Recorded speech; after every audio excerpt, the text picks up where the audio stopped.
और अब खबर तफसील से। लेफ्टिनेंट गवर्नर मनोज सिन्हा ने महाराष्ट्र के नायब वज़ीर आला अजित पवार के अलमनाक तैयारा हादसे में इंतकाल पर गहरे दुख और सदमे का इजहार किया।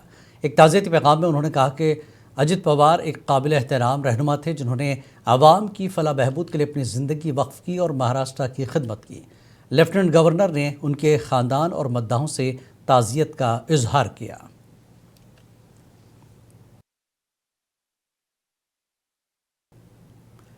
वज़ीर आला उमर अब्दुल्ला ने भी अजित पवार की मौत पर अफसोस और दुख का इजहार किया और कहा कि मैं अजित पवार को मुंबई में अपने कॉलेज के दिनों से जानता हूं, जब मैं उनके साथ रहता था। उमर अब्दुल्ला ने अजित पवार के अरकान ख़ानदान से दिली ताज़ियत का इजहार किया। हमेशा महाराष्ट्र के लोगों की उन्होंने सेवा और खिदमत करने की कोशिश की। जो लोग उन्हें जानते हैं और जिन्होंने उनका काम करने का तरीका देखा, वो ये जानते थे कि एक बहुत ही काबिल एडमिनिस्ट्रेटर के तौर पे जाने जाते थे और एक अच्छे पॉलिटिकल वर्कर। बहुत कम उम्र में उनकी मृत्यु हो गई है और मैं अपने तरफ से, अपने पिता, अपने वालिद के तरफ से पवार साहब को, सुप्रिया को, उनकी तमाम ख़ानदान को इस मुश्किल घड़ी में हम अफसोस और ताज़ियत का इजहार करते हैं। मैं तहकीकात पीडीपी सदर और साबिक़ वज़ीर आला महबूबा मुफ्ती ने भी महाराष्ट्र के नायब वज़ीर आला अजित पवार और दीगर के साथ पेश आए अलमनाक हादसे पर एक्स पर दुख का इजहार किया। उन्होंने एक्स पर लिखा कि अजित पवार तैयारा हादसे की खबर से गहरा सदमा हुआ और अफसोस हुआ है। सुखबार ख़ानदानों से महबूबा मुफ्ती ने दिली ताज़ियत का इजहार किया।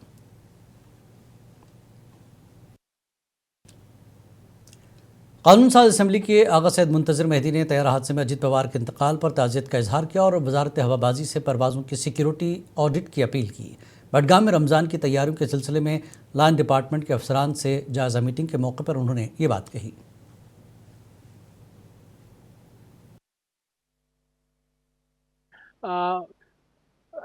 महंगाई भी इसी महीने में बढ़ती है या एक्सपायर्ड माल कमोडिटी सेल किया जाता है, तो उस हवाले से मैंने एक जॉइंट टीम तश्कील दी जिसमें म्यूनसिपैलिटी के ज़िम्मेदार भी रहेंगे, उसमें फूड सेफ्टी के ज़िम्मेदार भी रहेंगे और फूड एंड सिविल सप्लाईज़ के ज़िम्मेदार भी रहेंगे, जो पूरे मार्केट का दौरा करेंगे, चाहे वो म्यूनसिपैलिटी बडगाम के हदूद के अंदर जो मार्केट आते हैं या उसके बाहर जो मार्केट आते हैं, जैसे सोईबुक हुआ, नसरुल्लापोरा हुआ, ओमपोरा हुआ या मेन टाउन का जो मार्केट है। तो मैंने ये हिदायत दी कि आप चक्कर मारें इन तमाम मार्केट्स का, ताकि एक डेटरेंस रहे, कि ताकि दुकानदार भी कोई ऐसी हरकत ना करें जिससे सार्फिन को कोई मुश्किलात को पेश आए। ओवरऑल जो मैंने यही हिदायत दी कि तमाम फ़र्जंदान तौहीद, तमाम जो रोज़ादार बडगाम कॉन्स्टिट्यूंसी में रहने वाले हों, आसान तरीके से ये महीना इबादत में गुजारें। तमाम तर फैसिलिटीज़, चाहे वो पानी के हवाले से हो, चाहे वो बिजली के हवाले से हो, तमाम तर हिज़्ब इख्तिलाफ जमातों पीडीपी और बीजेपी ने सरकार पर बर्फबारी के दौरान सूरत हाल से निपटने में नाकाम होने का इल्ज़ाम लगाया। पीडीपी तर्जमान तजमुल इस्लाम ने कहा कि सरकार न सिर्फ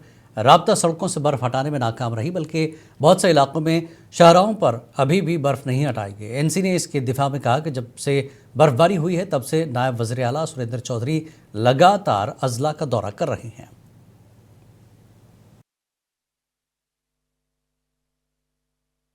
लेकिन कश्मीर में, दक्षिणी कश्मीर में शोपियान, गुरेज, बांडीपोरा, करना, श्रीनगर के इनर लिंक्स, जिस तरह से पहाड़ों के बीचों बीच में इस खूबसूरत इलाके में बर्फ ने जिस तरह से अपनी चादर फैलाई थी, सरकार ने अपने फराइज जो है वो मुकम्मल तौर पर नहीं निभाए। देखिए, अपोजिशन का काम है बात करना। अब हम एक्सपेक्ट करते हैं कि अपोजिशन रैशनल और सच की बुनियाद पे अपोजिशन करेगी, बट अनफॉर्चुनेटली वो वही पुराने तरीके से अपोजिशन कर रहे हैं, एक फॉल्स और fake.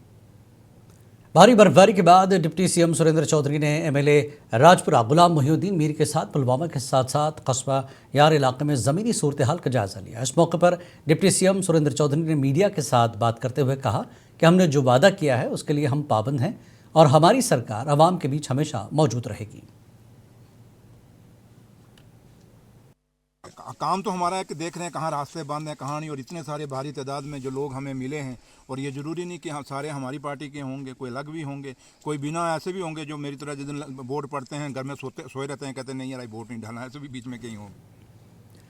Deputy CM Surendra Chaudhary ने शोपियां में रियासती दर्जे की बहाली के लिए जद्दोजहद जारी रखने का अज़्म ज़ाहिर किया और कहा कि यह जद्दोजहद शेख मोहम्मद अब्दुल्ला की तहरीक का नतीजा है। उन्होंने हालिया बर्फबारी के बाद सड़कों, बिजली, पानी की फराहमी का मुआयना करते हुए अफसरान को फौरी बहाली की हिदायत दी।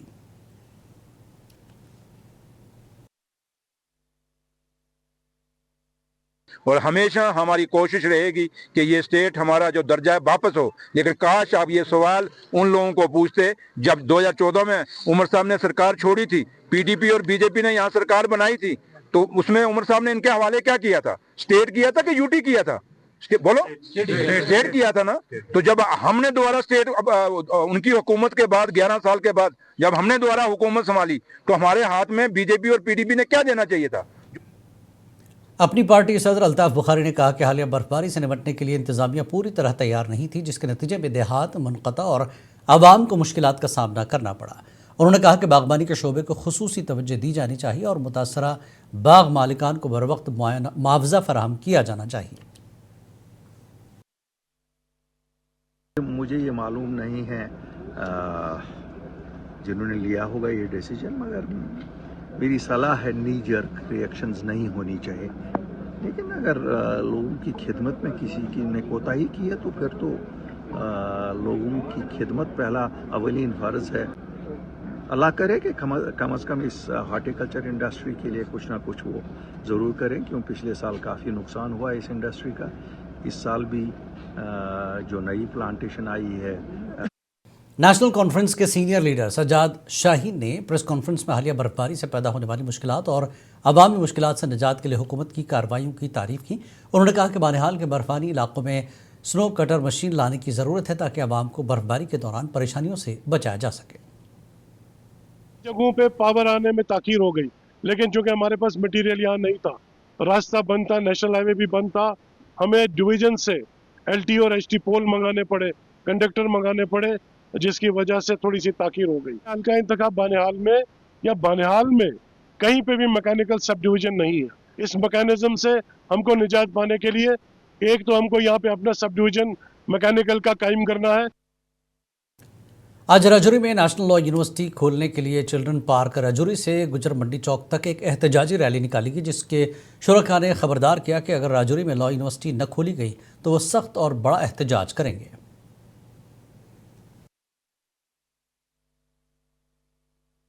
हम राजौरी की आवाम एक राजौरी से आज मैसेज देते हैं सेंट्रल गवर्नमेंट को और उमर सरकार को कि अगर यूनिवर्सिटी बनती है तो जम्मू में बनती है, श्रीनगर में बनती है, कोई इंडस्ट्री बनती है तो जम्मू में बनती है, श्रीनगर में बनती है, फैक्ट्रियां लगती हैं जम्मू कश्मीर में लगती हैं, मगर हमेशा जो है हमारे साथ राजौरी पुंछ के साथ इनको इग्नोर किया गया। मैं यूटी जम्मू कश्मीर में बजट सेशन 26-27 आगाज़ होने जा रहा है और अवाम की नज़रें हुकूमत के बजट पर मरकूज़ हैं। बेरोज़गारी, तालीम, सेहत और बुनियादी सहूलतों के मसाइल के पेश नज़र अवामी तवक्कुआत हैं कि बजट अवाम दोस्त होगा।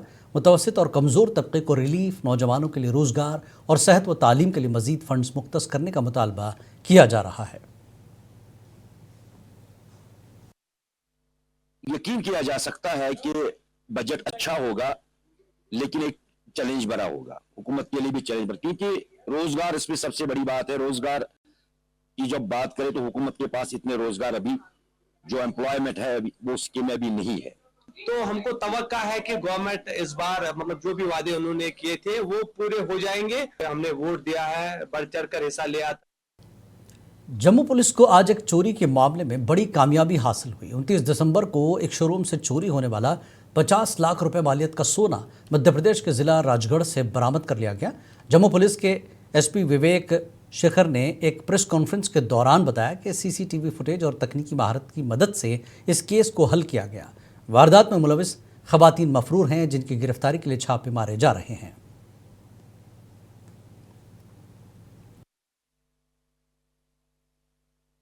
टीम अपनी जगह लगी थी, जैसे टेक्निकल इनपुट्स उन पे काम हुआ, बट एक चीज मैं ये बताता चलूंगा कि इस केस में जितना साइंटिफिकली इस केस में ये हुआ है ना इन्वेस्टिगेशन, मैंने आज तक कभी नहीं देखी। जम्मू कश्मीर मजदूर रहबर राइट्स यूनियन के इंतखाबात आज मुनक्किद हुए, जिनमें मजदूरों की बड़ी तादाद ने जोश व खरोश के साथ शिरकत की।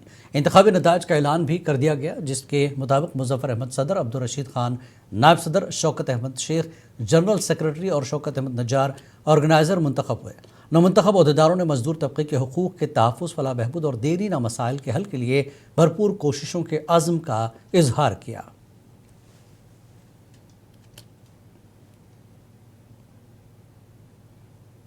मरकज़ी हुकूमत की HADP स्कीम के तहत BTech ग्रेजुएट आकिब अहमद ने जदीद पॉली हाउस कायम किया, जिससे सर्दियों में सब्जियों की पैदावार में इजाफा होगा और मकामी रोज़गार के मौक़े भी पैदा होंगे। इस स्कीम के तहत आकिब अहमद को 95% सब्सिडी हासिल हुई। इफ्तिताई तकरीब में रुकन असम्बली एडवोकेट अब्दुल मजीद लाखमी और दीगर अहम शख्सियात ने उनकी सताइश की।